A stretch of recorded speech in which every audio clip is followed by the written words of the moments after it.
Hey, salut à tous et bienvenue dans cette nouvelle vidéo consacrée à... Donc c'est un build du moment aujourd'hui consacré à Volt.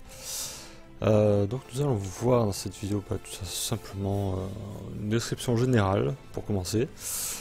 Le détail des compétences, exactement comment ça fonctionne exactement. Commencer par un build débutant, un build expert et un build à thème pour terminer. Donc Volt est une Warframe qui possède 100 de vitalité de base, 100 d'énergie, une armure assez faible de 15, une capacité de bouclier beaucoup plus élevée par contre de 150 de base, ainsi qu'une vitesse moyenne dans la moyenne, tout simplement, et une stamina aussi, une stamina de base de 100 qui est à peu près identique à quasiment toutes les Warframes.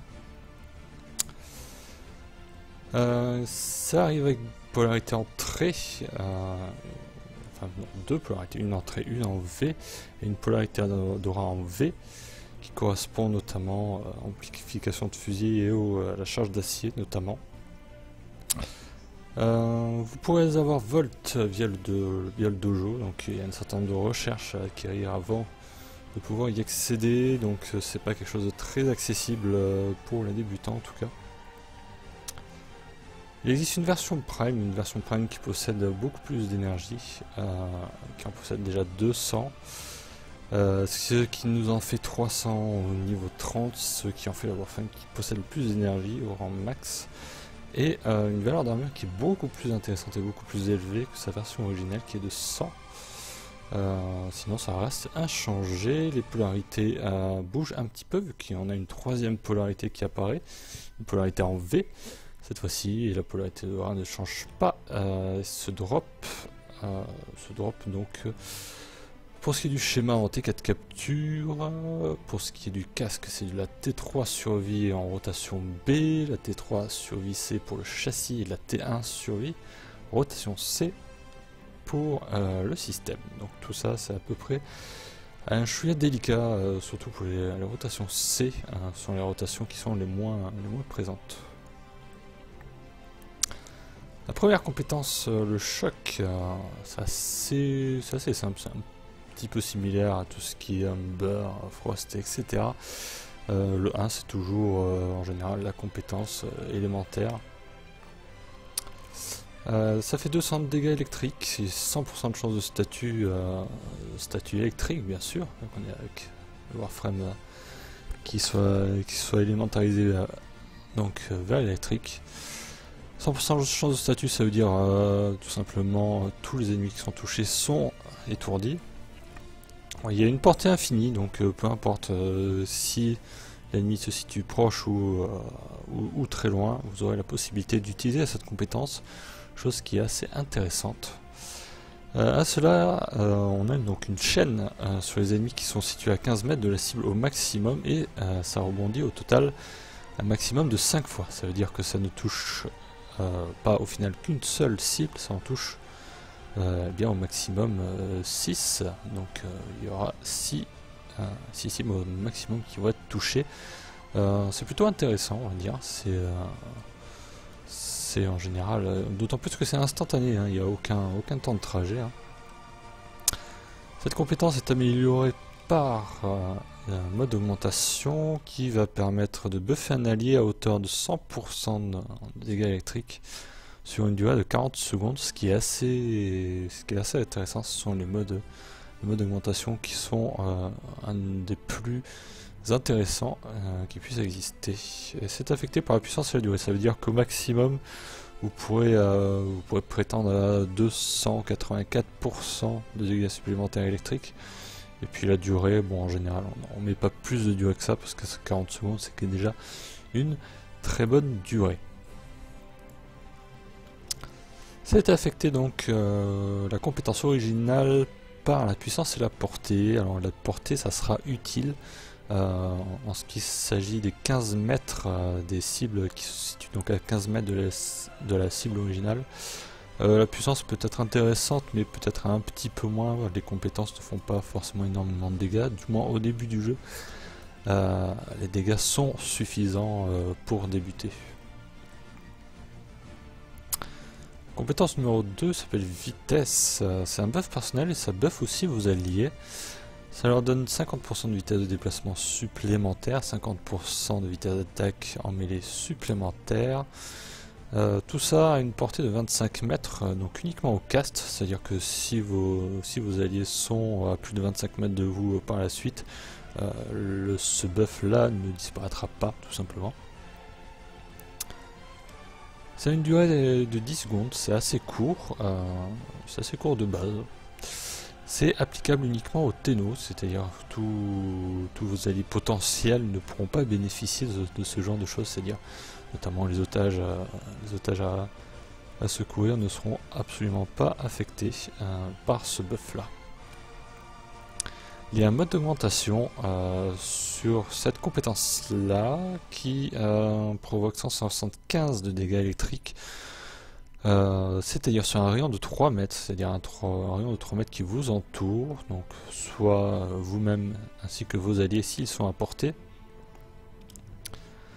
et provoque donc 100% de chance de statut électrique. Encore une fois, le statut électrique provoque l'étourdissement de la cible. C'est affecté notamment par la puissance et ce n'est pas affecté par la portée, c'est-à-dire que les 3 mètres de rayon resteront 3 mètres, peu importe la portée que vous mettrez par la suite. Cette compétence elle est affectée par la puissance, la durée et la portée, dans le sens où la compétence originale, bien sûr, on parle de la compétence originale, la puissance augmentera donc les pourcentages de déplacement et de vitesse d'attaque, tandis que la durée et la portée, ce sera donc la durée totale de la compétence, et la portée, c'est la portée du cast, la portée minimale sur laquelle vos alliés devront se situer pour bénéficier de cet effet. Troisième compétence, bouclier électrique, c'est une protection, ce que j'appelle une protection offensive. Ça place un bouclier qui fait 4 mètres et des brouettes de haut sur 6 mètres de large, qui absorbe absolument tous les projectiles ennemis, sans restriction, et amplifie derrière les tirs qui passeraient à travers, donc à hauteur de 50% de dégâts supplémentaires électriques et à 200% de dégâts critiques supplémentaires. Donc sur les critiques, hein, pas sur les coups normaux.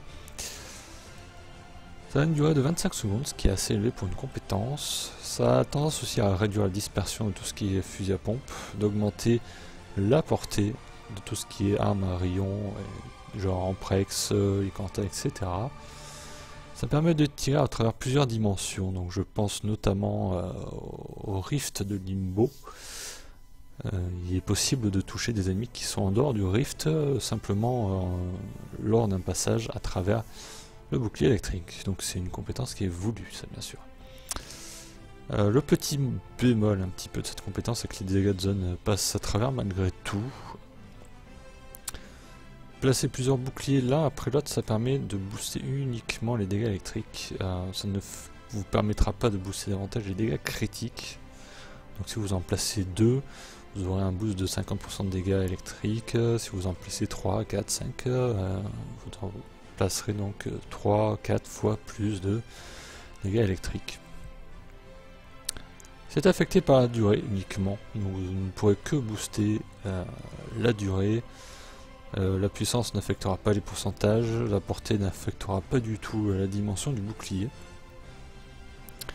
Donc comparativement à ce que l'on voit sur la vidéo, le bouclier a légèrement changé, il est incurvé désormais sur les bords, ce qui permet de protéger plus efficacement une position. Il est beaucoup plus large d'ailleurs aussi.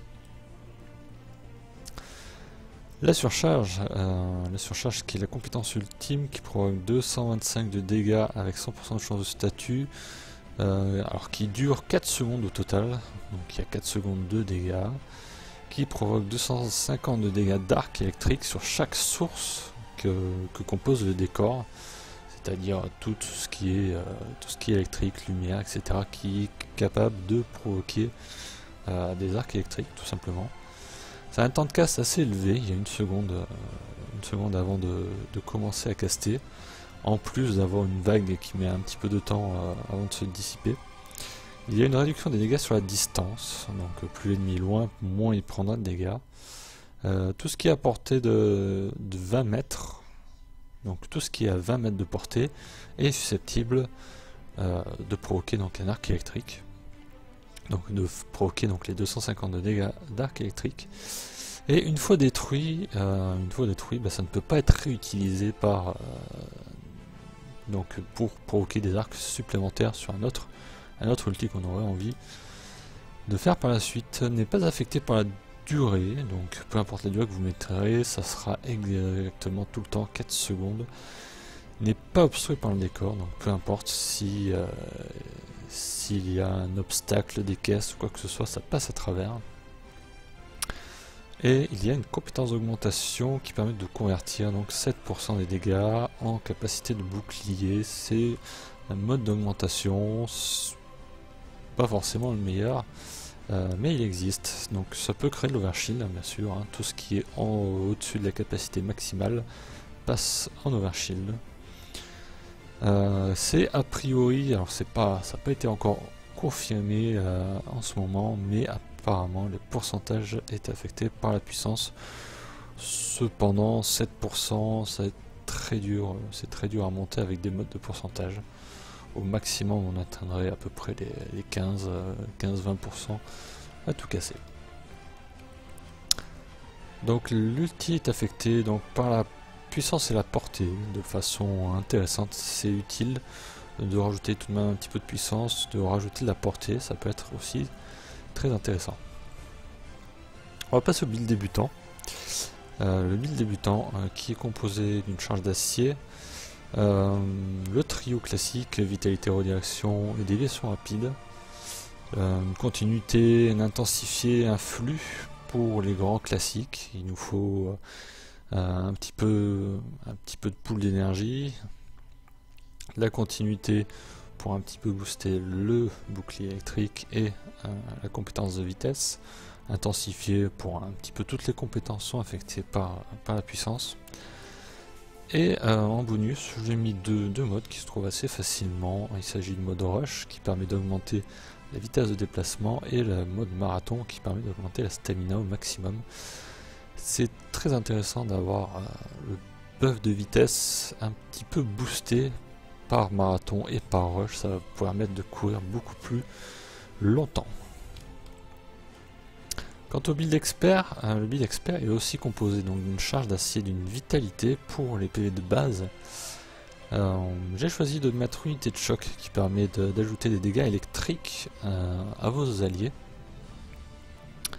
Continuité accrue qui va vous permettre d'augmenter donc la durée, le flux accru, un pool d'énergie, de la puissance, intensifié, colère aveugle et courage passager. Mettez-les au maximum que vous pouvez, hein, c'est toujours bénéfique. Et une rationalisation pour un petit peu contrer tout ce qui est colère aveugle. Donc c'est un build qui se joue principalement avec donc le buff. Vous buffez vos alliés, vous utilisez le bouclier électrique pour buffer encore leurs dégâts, et comme ils auront déjà des dégâts électriques sur leurs armes par votre buff unité de choc, ils vont pouvoir encore faire plus de dégâts qu'ils n'en font actuellement. Donc c'est vraiment un build qui est vraiment basé sur le bouclier électrique. Et puis d'une façon générale le buff, le bouclier électrique et l'ensemble des compétences. Donc c'est quelque chose qui est appréciable à peu près à tous les niveaux de jeu. Le build à thème. Alors le build à thème, j'ai appelé Void Runner parce que c'est un build qui est assez appréciable pour tout ce qui est solo, pour tout ce qui est tour capture dans le néant. Il est composé, donc on va un petit peu rembobiner, donc d'une charge d'acier, toujours pour donner un maximum de points en bonus bien sûr, hein. Après le buff des dégâts en mêlée c'est aussi pas mal. Du mode de course, donc le mode rush, course qui permet d'avoir du sprint en plus, d'une vitalité maxée, fonctionne toujours avec des vitalités maxées. Du mode vitesse choquante qui permet d'améliorer donc la compétence numéro 2 de vitesse. Une continuité accrue pour avoir beaucoup plus de durée sur cette vitesse choquante, et 3 d'esprit pour encore plus de durée. et des modes de puissance, donc intensifié, colère aveugle, qui permettront de encore plus augmenter la compétence de sprint et une rationalisation pour un petit peu contrer la colère aveugle. Alors je vous conseille fortement de ne pas monter justement la colère aveugle à fond, d'équilibrer comme ça avec la rationalisation, ça n'en sera que mieux. Donc nous allons voir un petit peu le but un petit peu. Donc là nous sommes sous buff de vitesse. Vous n'aurez pas besoin de faire grand chose en fait. Les dégâts que provoque l'aura, cette aura permet vraiment de juste courir en fait. Il n'y a pas besoin de plus. Vous n'aurez pas besoin de tirer quoi que ce soit avec votre arme. Voilà, il suffit juste de courir. Vous tuez à peu près tout ce qui passe, et pour tout ce qui est capture, il suffit juste de passer juste à côté de la cible à capturer, et il y aura directement un proc électrique et il n'y aura plus qu'à continuer. Ici aussi on a vu un mitrailleur lourd qui n'a pas eu le temps de m'enverser, et ça c'est aussi un des bénéfices de ce build là, c'est que vous pourrez courir, il n'y a rien qui peut vous ralentir à part le décor. Les mitrailleurs lourds ne pourront pas faire grand chose. Alors ce build il n'est pas maximisé sur la puissance. Pourquoi? Parce que maximiser trop la puissance, vous allez courir vraiment absolument trop vite. Et là on est déjà assez bien, on va dire. On a déjà une vitesse de sprint qui est assez élevée, qui va vous permettre de vraiment, avec quelques glissades, avec quelques sauts, vous pouvez vraiment terminer un niveau en quelques minutes. Ici c'était en 1 minute 45, 1 minute 45 pour terminer une tour capture. Vous avez besoin de faire quelques petites glissades et c'est déjà terminé. Merci à vous d'avoir suivi cette vidéo. Alors n'hésitez pas à la commenter, poser vos questions et suggérer d'autres sujets à développer. Donc commentez si vous avez d'autres suggestions à apporter à Volt, ou si vous avez un build particulier à me faire découvrir, ce sera donc avec plaisir. En attendant, je vous retrouve sur d'autres vidéos. Ciao!